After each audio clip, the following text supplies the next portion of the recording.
Hello, my name is Campbell Price and I'm the Curator of Egypt and Sudan here at the Manchester Museum.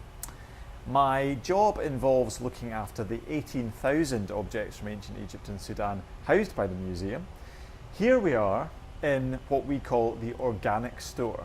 So this is a room specially conditioned, as you can hear behind me, for objects made of organic materials, so plants, wood and human remains. Around me are the majority of objects made of organic materials because there isn't space on the gallery upstairs for the public to see these.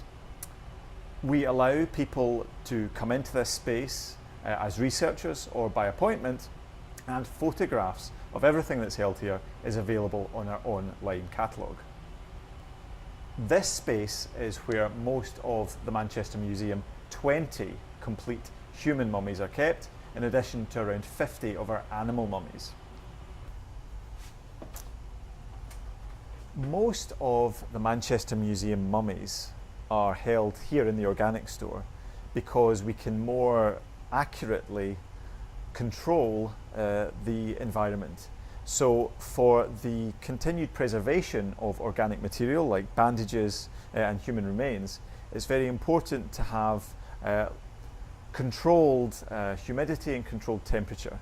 In a room like this, it's easier to control than on the gallery. Of course, on the gallery, individual cases have temperature controls, but from a conservation point of view, mummies in this space are easier to look after.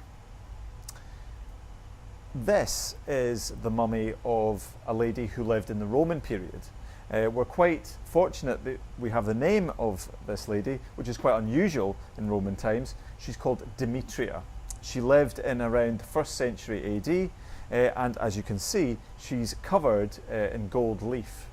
She is one of a number of exceptionally well preserved mummies from Roman Egypt, which we're preparing to tour on an international loan as part of a project notionally entitled Egypt's Golden Mummies, which will be a chance for people outside the museum in different countries to see material we hold here, but which is not on regular public display.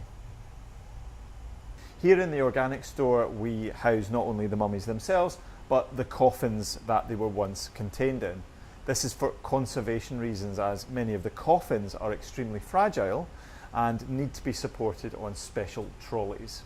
The mummies in the Manchester collection have entered in two different ways. Some of the mummies came from archaeological excavations, from archaeologists like William Matthew Flinders Petrie, who were excavating in Egypt, discovered the mummy and or the coffin and brought it back to the museum. And then the second method is through private collections, where individuals collected pieces, including mummies and coffins, from Egypt, often without knowing exactly if the mummy belonged to the coffin. Here is an example.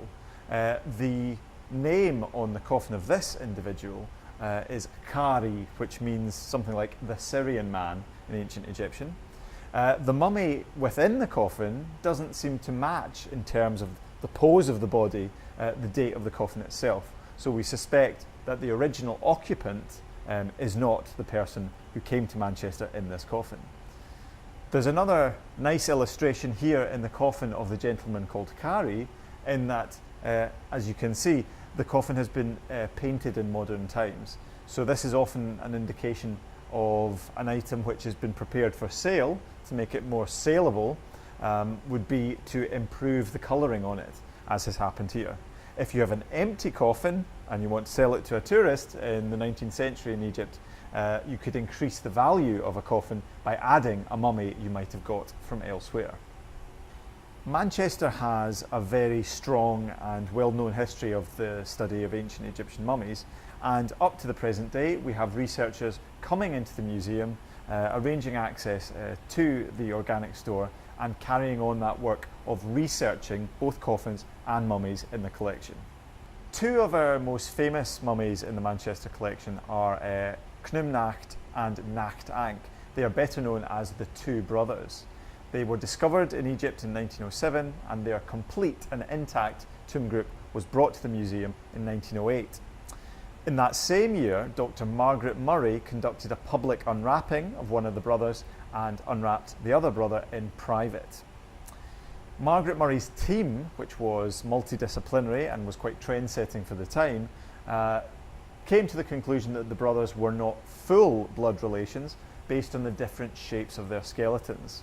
But only in the last couple of years here in Manchester, colleagues at the University of Manchester have shown that there is, in fact, a link through the mother of these two men through next generation DNA sequencing. The organic store, in addition to mummies and coffins, contains other objects made of wood and plant materials. So we have large collections of pieces of coffins which have dropped off. These are hands. There are other elements like beards and faces which would be made in different bits, made of wood, and then attached to make a composite whole for the coffin. These have come both through archaeological excavations in Egypt, but also were very attractive to collectors because hands and faces very much represented ancient Egypt, especially for people in the 19th century. In addition to 20 human mummies, we have around 50 animal mummies, and these have been the subject of intensive research recently as part of a University of Manchester project. The elite of ancient Egypt were the people who could afford mummification. The process itself was very expensive, not least because you could be covered in up to hundreds and hundreds of yards of linen fabric. And so here we have some samples from the unwrapping of the two brothers' mummies in 1908, conducted by Dr. Margaret Murray. And here you see the different types of linen discovered in the bandages of the two brothers. The mummy of Perimbast here dates to around 850 BC, but she's particularly important because she was discovered by William Matthew Flinders Petrie intact in her original tomb with another mummy. We presume he was her husband, and they were both brought back to the UK. Perimbast is one of the most intensively studied of our mummies here in Manchester because her tomb provides us with that all-important archaeological context. The mummy of Perimbast is an example of the sorts of mummies we lend out to other exhibitions. So even though she is usually held here in storage in our organic store, she is lent to other museums as part of temporary exhibitions. If you want to come to Manchester now, you can see a number of mummies on display. So we have the mummy of a lady called Asru, who lived around 750 to 650 BC. She's from Thebes. She arrived in 1825, and she represents the first ancient Egyptian to arrive here in the city of Manchester. There are also two Roman period mummies with portraits still intact, lifelike painted portraits over their faces, and a number of other coffins. These can be seen in the Manchester Museum Permanent Egyptian Worlds galleries.